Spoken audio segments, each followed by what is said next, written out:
뒷밑트임은 사실 이제 다른 눈 수술에 비해서 부작용이 많은 편입니다. 앞트임은 사실 형태 말고는 미용적인 모양의 불만족 외에는 큰 부작용이 거의 없지만 뒷밑트임 같은 경우 몇 가지 부작용이 있습니다. 첫 번째,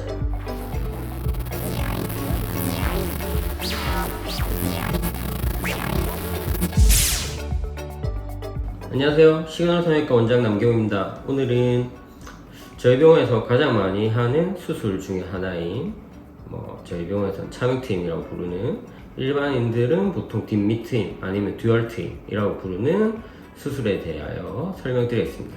사실 차명트임에 대해서는 제가 많은 내용을 설명드렸기 때문에 오늘은 발생하는 부작용에 대해서 좀 더 포커싱을 주고 설명드리도록 하겠습니다. 우선 모든 수술은 부작용이 있습니다. 부작용이 없는 수술은 없어요. 아무리 잘 되는 수술이라도 부작용이 없을 수는 없어요. 아무리 수술을 잘하는 병원에서도 이제 부작용이 생기는 환자들이 있습니다. 많은 분들은 사실 인터넷에 부작용이 하나만 올라와도 그 병원은 참 문제가 있는 병원이다 이렇게 생각하시는 경우가 많지만, 실제로는 이제 부작용이 아예 없는 병원은 있을 수가 없어요. 그래서 부작용을 인터넷에 보시더라도 이제 참고만 하시되, 거기 이제 부작용이 올라온다고 이제 내가 어떤 병원에 수술하려고 했는데 부작용이 올라와서 이 병원 하면 안 되겠다, 그거는 제가 봤을 때는 좀 병원을 고르는 팁에 있어서 조금 오류가 생기지 않을까, 그런 생각을 짧게 해봅니다. 그럼 뒷밑트임 부작용은 어떤 것이 있을까? 뒷밑트임은 사실 이제 다른 눈 수술에 비해서 부작용이 많은 편입니다. 왜냐하면 저희가 단순히 앞트임을 생각하면 앞트임이랑 뒷밑트임이랑은 완전히 다른 수술이죠. 이제 일반인 분들은 트임이랑 수술이랑 비슷하다고 생각할 수 있겠지만, 앞트임은 단순히 이 가려진 몽골 주름, 이 피부를 이렇게 제껴서 안쪽을 드러나게 하는 거죠. 그래서 실제 안쪽 모양은 정해져 있고 바깥쪽에 이렇게 덮여져 있는 주름살을 단순히 제거하는 수술이라고 하면, 뒷밑트임은 얘를 실제로 이렇게 주름을 제거하는, 얘를 실제로 이렇게 늘려야 된단 말이죠.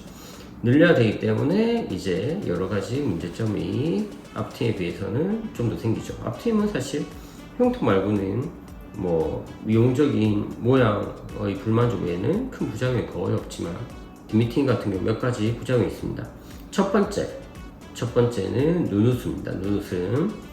이제 저희 눈은 이제 사실 아래 눈꺼풀이 안 움직이는 것 같지만, 눈을 감을 때도 올라가고 웃을 때도 올라가고 꽉 감으면 많이 올라가겠죠.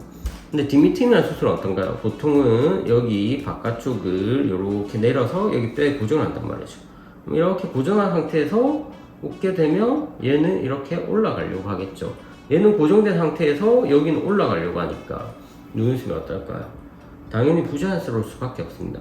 특히 수술 초반 한 달 정도는 꽤 부자연스러운 편이시니까, 이제 본인이 이제 표정을 지을 일이 많다거나 이제 사람을 응대하는데 자신의 이제 표정이, 그 제스처가 중요하신 분들은 이제 뒷밑트임 수술을 할 때 조금 참고하셔야 할 거고요.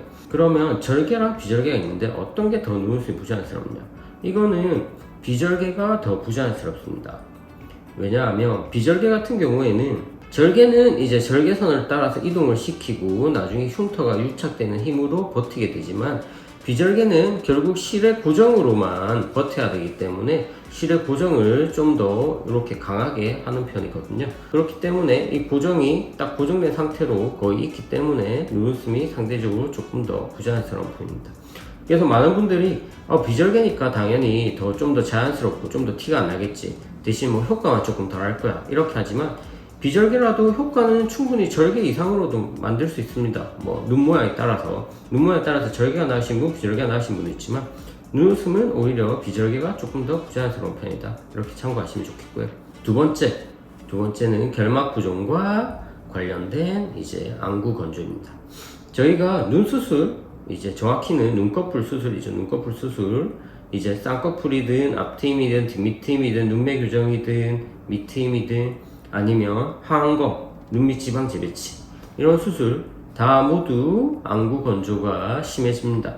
하지만 저희가 젊을 때는 대부분의 분들이 라식이나 라섹을 하셨거나 이런 분들 제외하고 일반적인 분들은 대부분 안구 건조가 거의 없죠.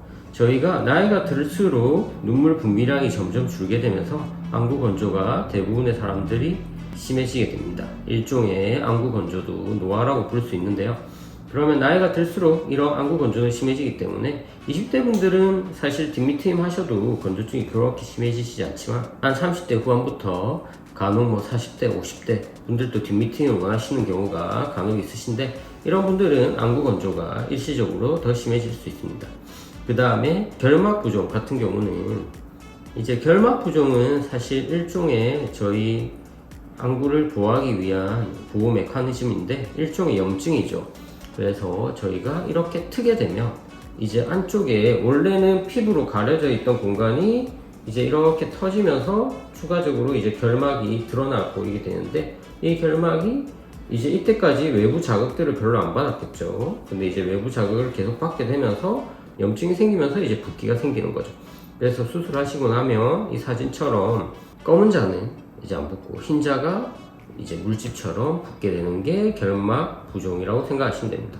이런 결막 부종은 일반적으로는 이제 일주일에서 2주일 사이에 자연스럽게 없어지는데 너무 심하실 경우에는 저희가 결막에 구멍을 내서 결막 부종을 조금 완화시키기도 하고 또 뭐 스테로이드 안약이나 이런 걸 써서 조금 완화시킬 수 있고 그 다음에 결막 부종이 아주 오래 가면 건조증이 심해질 수 있기 때문에 그런 경우에는 좀 더 적극적인 치료를 할 수도 있습니다.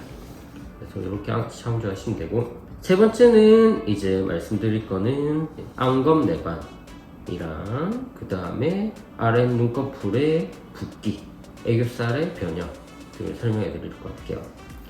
이제 많은 분들이 사실 뒷미트임을 딱 하게 되면 여기 눈만 딱 커지고 다른 부분에 변화가 없을 거라고 생각을 하지만 일반인 분들 입장에서는 그렇게 생각하시는 게 맞죠. 근데 사실 잘 생각해 보면 이게 여기를 이렇게 내리기 때문에 얘만 내려가지만 결국 여기에 달린 살들이 같이 밑으로 내려가게 되죠.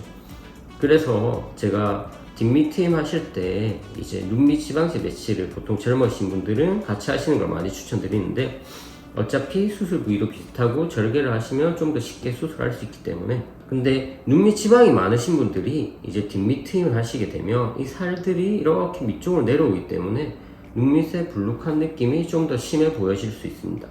그래서 눈밑 지방이 있으신 분들은 뒷미트임 하시기 전에 이제 눈밑 지방세 매치를 같이 할지 꼭 한 번쯤은 고민을 하셔야 되고요.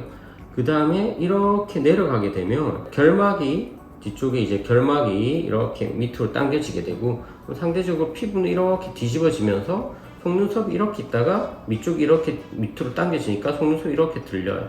그러면서 속눈썹이 이제 안구를 찌르게 되는 안검내반이 생길 수 있습니다. 그래서 안검내반 같은 경우에도 특히 저희가 뭐 돌출눈, 함몰눈 이런 거에 대해서 요즘은 일반인 분들도 공부를 많이 하셔서 많이 알고 오시는데 대부분은 이제 함몰눈에서 안검내반이 많습니다. 돌출눈은 안검외반이 많고 함몰눈은 안검내반이 많고 이런 함몰눈 같은 경우에는 이제 수술하시면 안검내반이 더 심해질 수 있기 때문에 충분히 고려를 하셔야 되고 안검내반 수술을 좀 심하신 분들은 처음부터 같이 하기도 합니다. 근데 일반적으로는 무조건 안검내반 수술을 같이 하진 않고요. 보고 원래부터 안검내반이 있던 분들은 안검내반 수술을 같이 진행하시는 걸 추천드리고요. 안검내반이 없으셨던 분들은 처음부터 하지는 않고 우선 조금 지내보시다가 너무 불편하시면 안검내반 수술을 추가로 진행할 수 있다는 걸 아시면 되겠습니다.